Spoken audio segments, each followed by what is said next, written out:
A good story to tell. Where do novelists get their stories from? I said a moment ago that no teaching could impart a story. If you cannot invent one for yourself, by observation of life and sympathetic insight into human nature, you may depend upon it that you are not called to be a writer of novels. Then where, it may be asked, do novelists get their stories? Well, they hardly know themselves. They say the ideas come. For instance, here is the way Mr Baring Gould describes the advent of Mahala. One day in Essex, a friend, a captain in the Coast Guard, invited me to accompany him on a cruise among the creeks in the estuary of the Maldon River, the Blackwater. I went out, and we spent the day running among mud flats and low holms, covered with coarse grass and wild lavender and startling wildfowl. We stopped at a ruined farm built on the arches above this marsh to eat some lunch. No glass was in the windows, and the raw wind howled in and swept around us. That night I was laid up with a heavy cold. I tossed in bed and was in the marshes in imagination, listening to the wind and the lap of the tide, and Mahala naturally rose out of it all, a tragic, gloomy tale. Exactly. Mahala rose. That is enough. If ideas, plots of stories, and new groupings of characters do not rise in your mind, it is simply because you lack the power to originate them spontaneously. Take the somewhat fabulous story of Newton and the apple. Many a man before Sir Isaac had seen an apple fall, but not one of them used that observation as he did. In the same way, there are scores of men who have the same experiences and live the same kind of life, but it occurs to only one among their number to gather up these experiences into an interesting narrative. Why should it occur to one and not the others? Because the one has literary gifts and literary impetus, and the others haven't. Is there a deeper question? Having dealt with that side of the subject, I should like to say that all novelists have their own methods of obtaining raw material for stories. By raw material I mean those facts of life which give birth to narrative ideas. It is said of Thomas Hardy that he never rides in an omnibus or railway carriage without mentally inventing the history of every traveller. One has to beware of fables in writing of such men, but I have no reason to doubt the statement just made. I do not make it with the intention of advocating anybody to go and do likewise, but as illustrating one way of studying human nature and developing the imaginative faculty. It will be necessary to speak of observation a good many times in the course of these remarks, and one might as well say what the word really means. Does it mean seeing things? A great deal more than that. It is very easy to see things and yet not observe at all. If you want ideas for stories, or characters with which to form a longer narrative, you must not only use your eyes but your mind. What is wanted is observation with inference, or, to be more correct, with imagination. Make sure that you know the traits of character that are typically human, those which are the same in a Boer, a Hindu, or a Chinaman. It is not difficult to mark the special points of each of these as distinct from Englishmen, but your first duty is to know human nature per se. How is that knowledge to be obtained? Do you say? Well, begin with yourself. There is ample scope in that direction. And when you are tired of looking within, look without. Enter a tram car and listen to the people talking. Who talks the loudest? What kind of woman is it who always gives the conductor most trouble?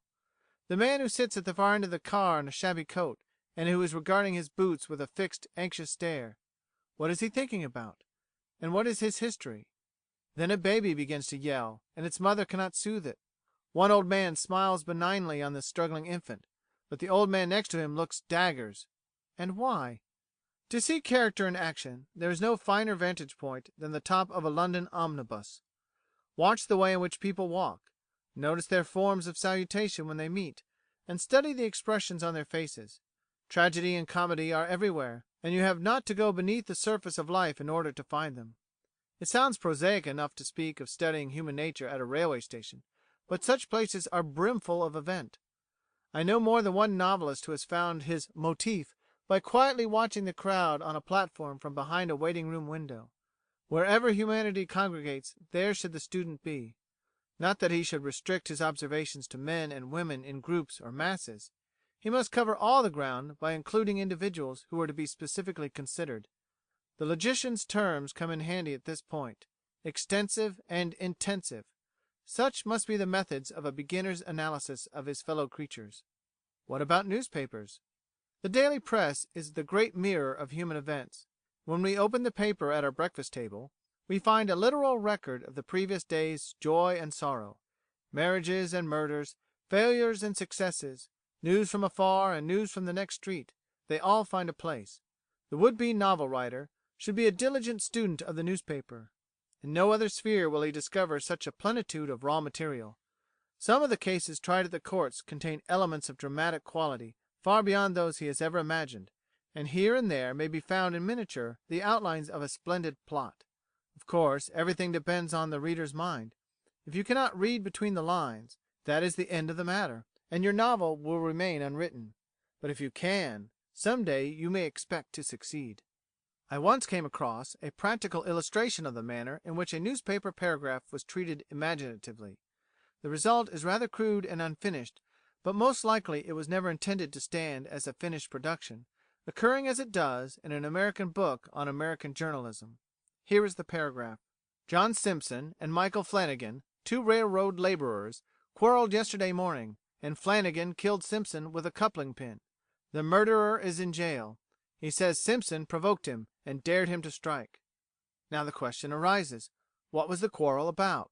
We don't know, so an originating cause must be invented. The inventor whose illustration I am about to give conceived the story thus. "'Tain't none of your business how often I go to see the girl. If I catch you rounds my Nora's house again, I'll break a hole in your sneaking head. D'you mind that? You bragging Irish coward, you ain't got sand enough in you to come down off'n that car and say that to my face." It was John Simpson, a yard switchman, who spoke this taunt to a section hand. A moment more and Michael Flanagan stood on the ground beside him. There was a murderous fire in the Irishman's eyes, and in his hand he held a heavy coupling pin. "Tut, tut, Mike! Throw away the iron and play fair. You can wallop him!" cried the rest of the gang. "He's a coward. He dassn't hit me," came the wasp-like taunt of the switchman. "Let him alone, fellers. His girls give him the shake and—" Those were the last words Simpson spoke. The murderous coupling pin had descended like a scimitar and crushed his skull. An awed silence fell upon the little group as they raised the fallen man and saw that he was dead. "Ye'll be hanging for this, Mikey, me bye," whispered one of his horrified companions as the police dragged off the unresisting murderer. "I don't care," came the sullen reply, with a dry sob that belied it. Then, with a look of unutterable hatred, and a nod towards the white, upturned face of his enemy, he added under his breath, "He'll never get her now."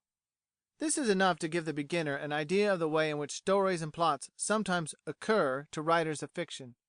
It is, however, only one of 1,000 ways, and my advice to the novice is this: keep your eyes and ears open, observe and inquire, read and reflect. Look at life and the things of life from your own point of view, and just as a financier manipulates events for the sake of money, so ought you to turn all your experiences into the mold of fiction. If, after this, you don't succeed, it is evident you have made a mistake. Be courageous enough to acknowledge the fact and leave the writing of novels to others. End of chapter. Recording by Brett Downey.